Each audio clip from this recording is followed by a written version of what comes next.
Jeremias capítulo 8, versículo 22, a gente vai tentar fazer uma conexão com um texto do Novo Testamento, nesse texto aqui. Jeremias capítulo 8, versículo 22, é um texto bem conhecido, diz assim a palavra do Senhor: Porventura, não há bálsamo em Gileade? Ou não há lá médico? Por que, pois, não se realizou a cura da filha do meu povo? No 3 você repete comigo, por favor. Vamos lá? 1, 2, 3. Porventura, não há bálsamo em Gileade? Ou não há lá médico? Por que, pois, não se realizou a cura da filha do meu povo? Agora, leia comigo só mais esse versículo que está no Evangelho de Jesus, conforme escreveu Mateus.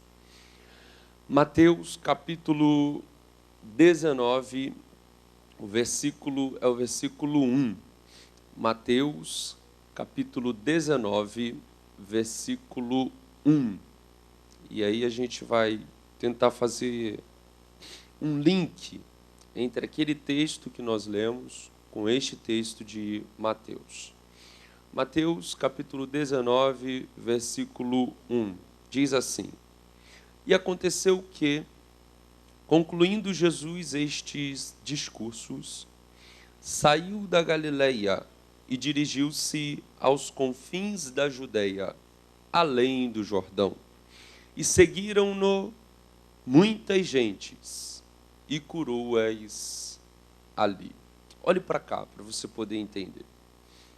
O texto que nós acabamos de ler, o texto de Mateus, ele é um daqueles textos que a gente lê e não enxerga nele nenhuma mensagem doutrinária clara.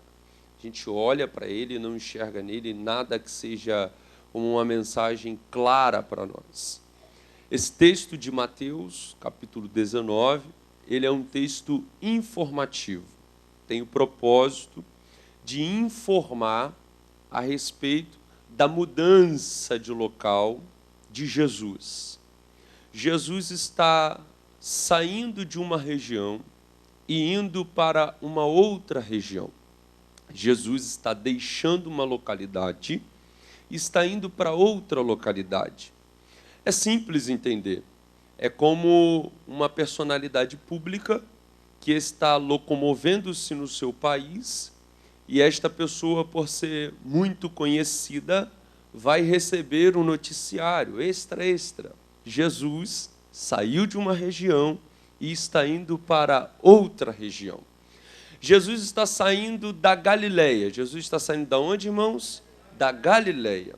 Jesus está saindo da Galileia e indo para os confins da Judeia. Jesus está saindo da Galileia e indo para os confins da Judeia. Então é isso que o texto nos informa.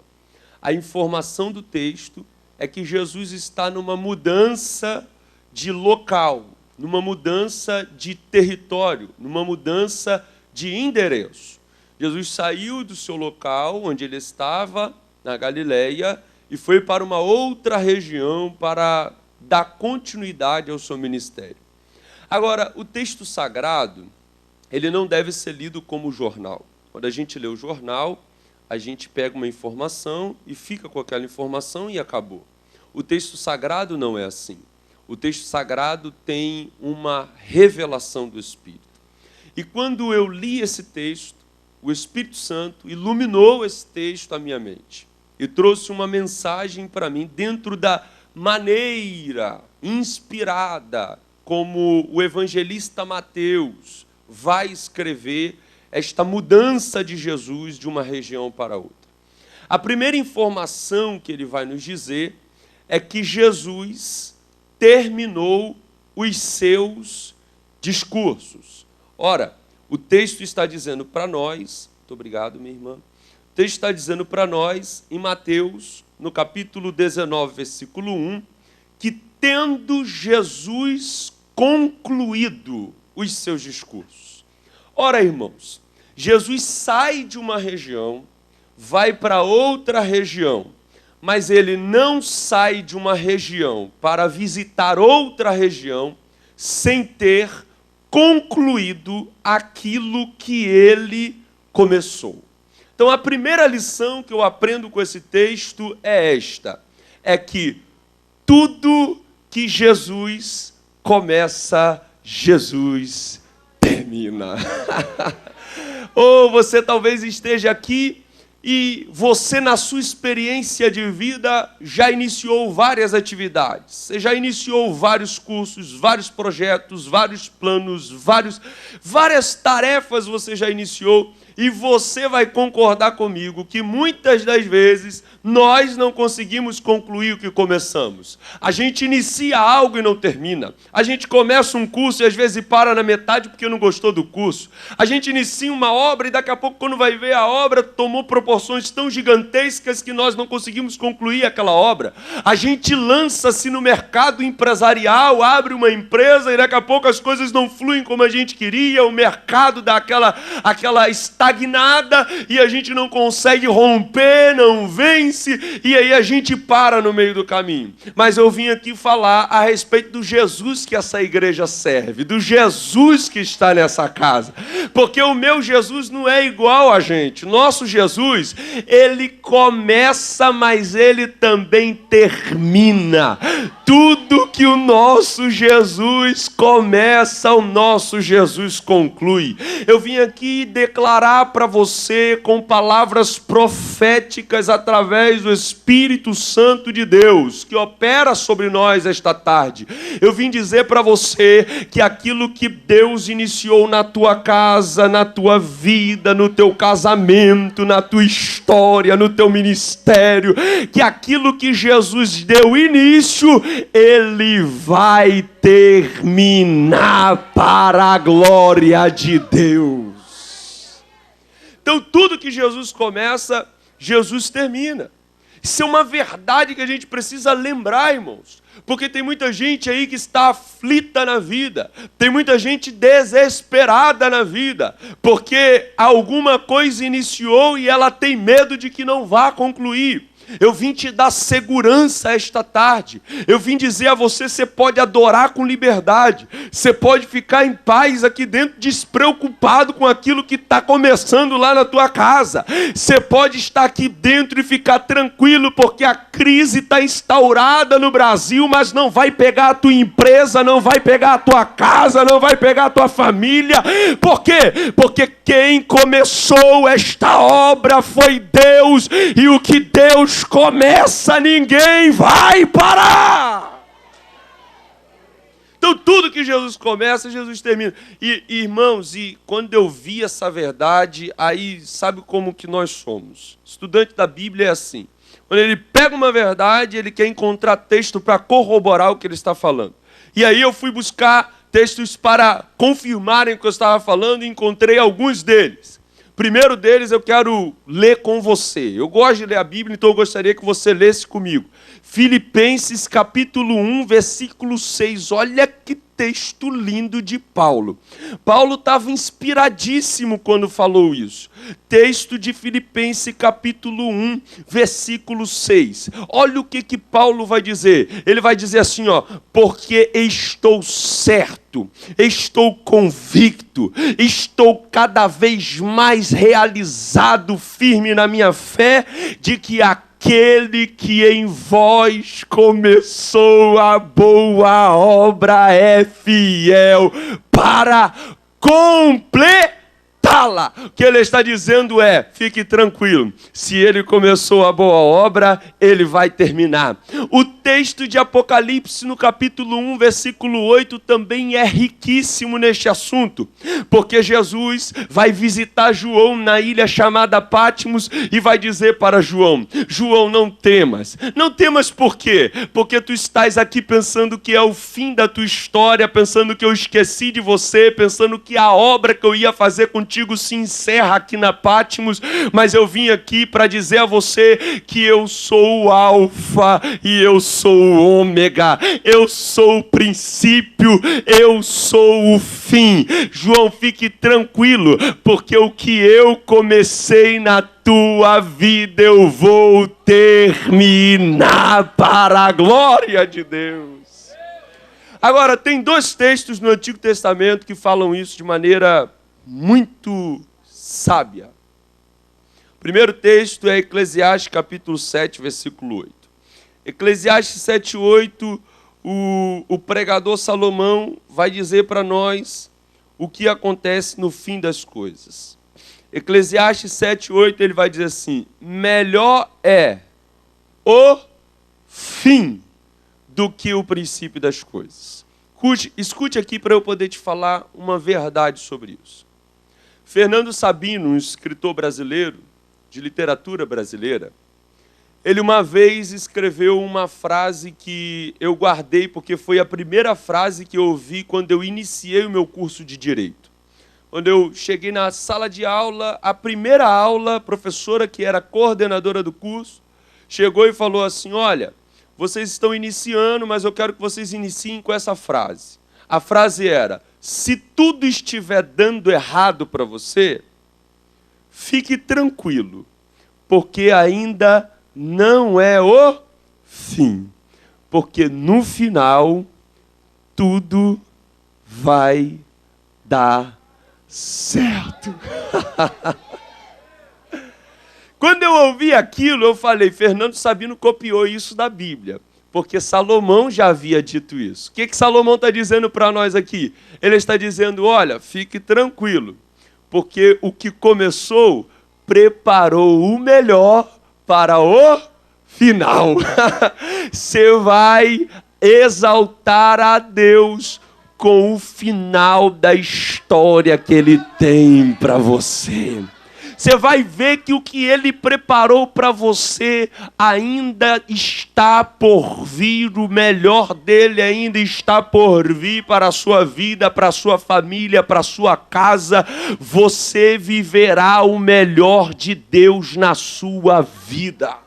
E aí, eu entendo o seguinte: eu entendo que todas as vezes que as coisas estiverem piores do que quando a gente começou, gente, quando vocês estiverem vivendo momentos de crise, momentos difíceis, momentos angustiantes, que vocês pensarem assim: eu vou desistir. Não desista.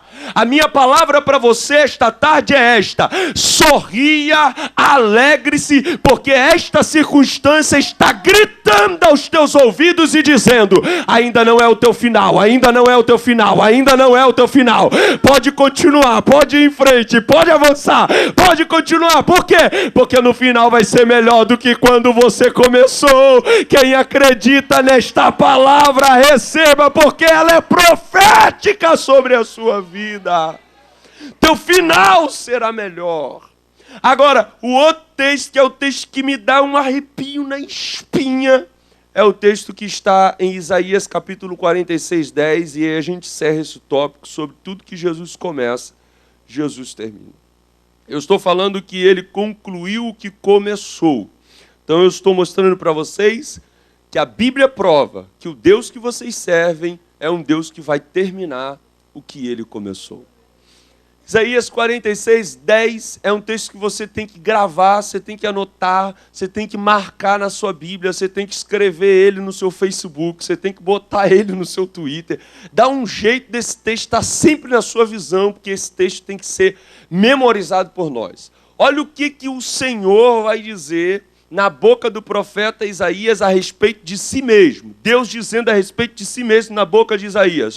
O Senhor falando assim: eu sou aquele que anuncio o fim desde o princípio, que digo todas as coisas que ainda não sucederam desde a antiguidade. E só eu posso dizer, olha o Senhor está dizendo, só eu posso dizer: o meu conselho será firme, farei toda a minha vontade. Escute aqui para você poder guardar isso no seu coração e não esquecer nunca mais. Quando você ainda nem estava nos planos dos teus pais, quando você ainda não estava nem nas memórias de seus avós, quando você ainda não era nem sequer a cogitação do pensamento de seus ascendentes, Deus no princípio da criação, porque esse princípio que Isaías está usando aqui é um princípio eterno, é antes de Gênesis 1, antes de Deus falar, haja luz, Deus antes disso já tinha anunciado o fim da tua história. Deus cuidou. Irmão, se você não receber essa palavra, eu não sei mais o que você vai receber hoje. Irmão, o Senhor está dizendo, eu cuidei da tua história antes de tudo ser criado. Eu cuidei de você antes de todas as coisas vierem a existir. Será que dá para você confiar no meu planejamento para a tua vida? Será que dá para você acreditar que o que eu esbocei para a tua história vai se realizar para a glória do meu nome? Porque se alguma interferência vier, eu sou o único que posso dizer, o meu conselho vai ser firme, ninguém vai mudar a minha palavra. Eu sou Deus operando, quem impedirá? Aplauda o Senhor com força. Ele está dizendo para nós, pode descansar em mim.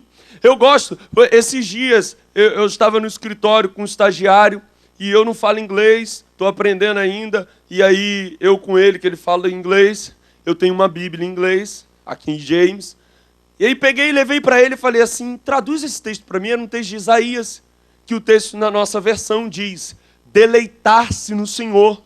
Em inglês, a expressão que estava da maneira como ele interpretou, eu pedi ele para interpreta essa palavra para mim, e ele foi interpretar e ele falou assim, olha, essa palavra é algo parecido com esparramar-se. Aí eu falei, nossa, isso não poderia ter uma tradução melhor.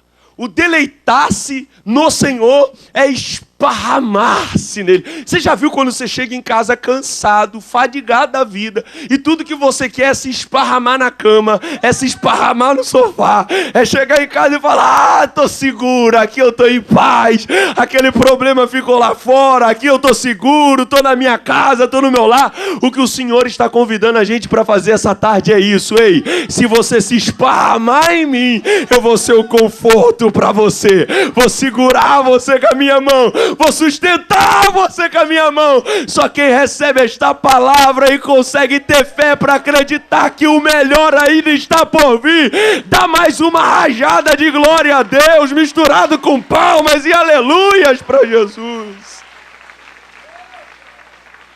Você está seguro no Senhor. Então voltemos para o texto de Mateus para a gente não perder. A gente só está falando do primeiro tópico, que é tudo que Jesus começa, Jesus termina. Aí depois que Jesus terminou os seus discursos, ele vai sair da região da Galileia. Ele vai sair da onde? E vai para os confins da Judéia. Olha aqui, irmão, se você guardar isso aqui, você guardou toda a mensagem. Só guardar isso aqui. Presta atenção. Galileia. Pegar o mapinha, se você abrir a sua Bíblia aí, deve ter um mapa lá no final. Esse mapa é um mapa de Israel, da época de Jesus. Você vai pegar esse mapa e vai ver que a Galileia está ao norte. Galileia está ao norte. E você vai ver que a Judéia está ao sul. Então Jesus está saindo de cima e está indo em direção ao sul, para baixo. Então aqui eu tenho várias lições, mas eu vou falar 2 lições do porquê que Jesus sai da Galileia e vai para os confins da Judéia. Primeira lição que Jesus quer ensinar para os crentes, e aí segura aí na cadeira, porque essa vai incomodar um pouquinho, mas é gostoso, é Jesus que está falando. Primeira lição é que o Evangelho, a vida cristã, a vida com Jesus não é só de subidas. Agora fica mais difícil de dar glória, né? Mas fica tranquilo. a vida cristã também inclui as descidas. Você precisa guardar isso. Você precisa colocar isso inoculado na sua alma. Que a vida cristã, ela não é só de subidas. A vida cristã, às vezes, também inclui as descidas. E agora, escute uma coisa. Não é porque você entrou numa descendente da sua história, numa descida da sua história, não é porque a tua vida está indo de mal a pior, que você tem que se desesperar. Por quê? Porque quem decidiu descer foi Jesus. Escute, muitas vezes na minha vida eu já tive descidas. Ah, como eu já tive. Irmão, eu já tive muitas perdas na vida. Porque faz parte da nossa história a gente ter perda, normal. A gente vai sofrer perdas mesmo, irmão. Você acha que você vai, tudo que você colocar a mão e tal, a gente profetiza isso, a gente quer isso, mas a realidade do Evangelho é que a luta vem para quem serve e quem não serve. As dificuldades virão para a gente também. Só que agora, qual é a diferença entre nós e eles? A diferença é que quem está conduzindo a vida e caminhada das pessoas que estão descendo é Jesus Cristo. Sabe qual é o motivo de alegria da minha alma? É saber que quando eu estou na bonança, Jesus está comigo. Quando eu estou na escassez, Jesus está comigo. É saber que quando eu estou com saúde, Jesus está comigo. Mas quando eu estou doente, Jesus está comigo. E se Ele vai na frente da caminhada e quer me conduzir tanto para ascendente como para descendente, não importa. O que importa é, se Cristo comigo vai, eu irei.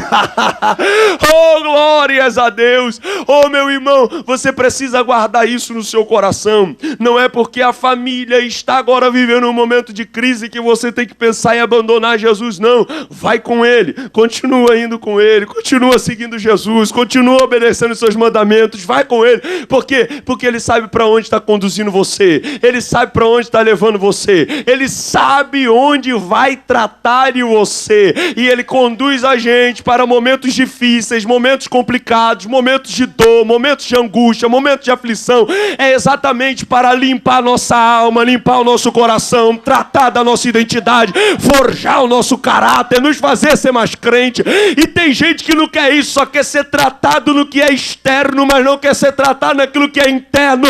Mas esta tarde Jesus trouxe você aqui para te dizer: estou te conduzindo numa descendente para você saber que eu trato da profundidade da tua alma. Ele vai tratar de você. Então, caminhar com Jesus inclui as descidas. Amém ou não amém? Amém. Agora, segunda lição que eu aprendo aqui com Jesus. Quando ele desce, ele vai até a região dos confins da Irmão, quando você vai aos confins da Judéia e chega lá, no limiar do Rio Jordão, porque você tem que seguir o Rio Jordão, quando você se depara ali com esta região onde Jesus foi, é exatamente a região onde fica o Mar Morto. Mar Morto, você que não fugiu da escola, né? Vai lembrar que lá na matéria de geografia, a gente aprendeu que o Mar Morto é na Terra o buraco mais profundo que existe. Sabia que não existe no planeta um lugar mais profundo do que o Mar Morto? O que Jesus está fazendo? Jesus está levando o seu povo para uma descida, conduzindo, porque quer levar eles num lugar mais profundo.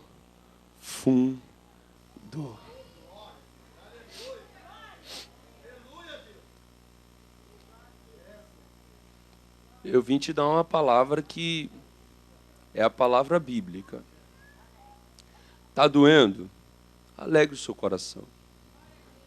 Está chorando? Alegre o seu coração.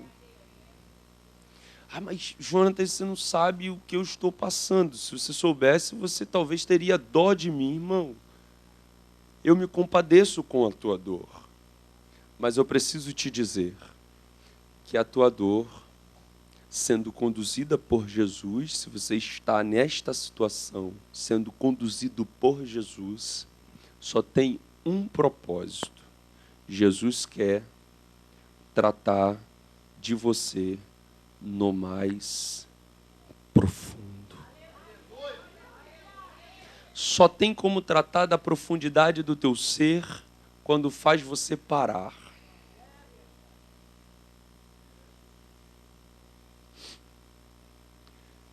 Eu estava lá, um jovem na igreja, nascido e criado na igreja, até que um dia meus pais se separaram, até que um dia meus pais se desviaram.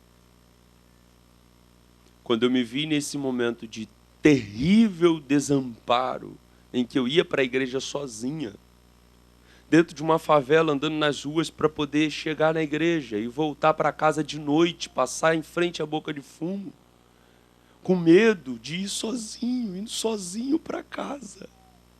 Foram nesses dias que Deus teve a oportunidade de tratar do mais profundo do meu ser. Quando eu passava na rua escura, e sou nascido e criado na Assembleia de Deus, então a Assembleia de Deus a gente prende o hino da harpa, né? E aí eu passava na rua escura e eu ia andando, né? Quando eu ia chegando perto do local onde não tinha muita iluminação, que era perigoso, aí eu aumentava a voz, cantando os hinos da harpa, né? Se Cristo comigo vai, eu irei. E começava a gritar, os vizinhos até acendia a luz para ver o que estava acontecendo. Por quê? Porque eu tinha tanto medo de passar ali que eu não queria ouvir nada, só a minha voz. Então eu gritava, meu poder. Mas, irmão, eu não sabia que enquanto eu passava por ali, o Espírito Santo entrava dentro do meu ser, enchia minha alma, me fazia ver coisas que eu não enxergava antes, porque a dor, escute isso, Hernandes Dias Lopes diz exatamente isso, ele diz assim: os ventos de perseguição, de aflição, não impediram o crescimento da igreja na história, antes aceleraram o seu processo de crescimento. Eu vim dizer a você que quanto mais doer, mais rápido você cresce. Quanto mais difícil tiver, mais rápido você vai crescer em nome de Jesus. E aí, por fim, Jesus chega aos confins da Judéia e passa para o outro lado do Jordão. E é aqui que eu termino. Quando Jesus passa para o outro lado do Jordão, ele está no lado ocidental e vai passar para o lado oriental do Jordão. Ele fica a leste do Jordão. Quando ele está a leste do Jordão, a Bíblia vai dizer que ele entra numa região que a gente vai estudar com o nome, que se você olhar no mapa vai estar escrito Pérea. Esta região é a região da Pérea. Escute. Ele entra na Pérea e a Bíblia diz que nesta região, que é uma das cidades que compõem a Decápolis, que são as 10 cidades que ficam ali no lado leste do Jordão. Então, quando ele entra na Pérea, a Bíblia vai dizer assim: e seguiram-no muitas gentes. Muita gente seguiu Jesus. Uma multidão estava com Jesus. Várias pessoas estavam com Jesus. Aí Jesus para na Pérea e começa a curar. Você tem o quê? Não, eu sou paralítico, então anda. Você tem o quê? Ah, não, eu não posso ver, então veja. Você tem o quê? Ah, eu sou surdo, então vai ouvir agora qual o seu problema, tal. E começou a curar. Curou-as ali. Não é isso que está no seu texto? Agora escute a revelação para você poder guardar isso e sair daqui hoje com a vitória na sua mão. Pérea é a mesma região que no Antigo Testamento recebia o nome de Gileade.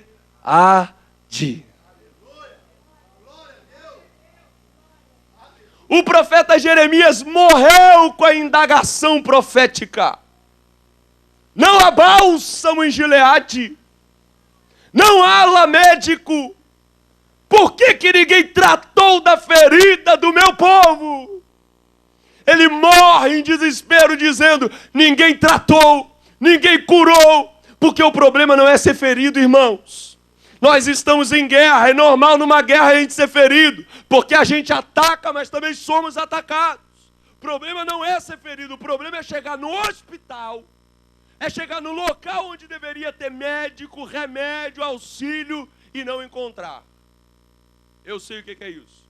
Uma vez meu irmão ficou com um problema, sentiu fortes dores, eu estava pregando numa igreja, na matriz do Largo do Correio, estou ministrando a palavra do Senhor, o telefone tocando, vibrando no bolso. E aí eu fui, terminei de pregar, desci do púlpito, pedi licença, pastor. E aí eu atendi o telefone, era meu irmão. Estava dentro do Rocha Faria para poder ser atendido. Saí de lá da igreja e falei, pastor, por favor, na época ainda não tinha carro. Pastor, por favor, me deixa lá no Rocha Faria que o meu irmão está lá. Quando eu entrei por dentro da emergência do Rocha Faria, e eu vi aquelas pessoas para tudo quanto é lado, já foi batendo um desespero. Quando eu cheguei na maca que estava o meu irmão, olhei para ele com lágrima nos olhos já. Eu falei, e aí, irmão, como você está? Aí ele disse, eu estou com medo. Eu disse para ele, eu estou com mais medo ainda. Porque quando eu olhei para a situação dele, que eu não sabia o que fazer, e que os médicos não estavam perto, que não tinha remédio para solucionar o problema, que ele estava na cama, eu entrei em desespero. O maior desespero da vida é procurar socorro e não encontrar. Esta tarde, eu vim declarar que se você concordar, porque a Bíblia diz que o que concordardes na terra, será concordado no céu. Se você concordar, este lugar aqui não vai mais se chamar Ministério Apacentar. Só por hoje, só por agora, este lugar aqui vai se chamar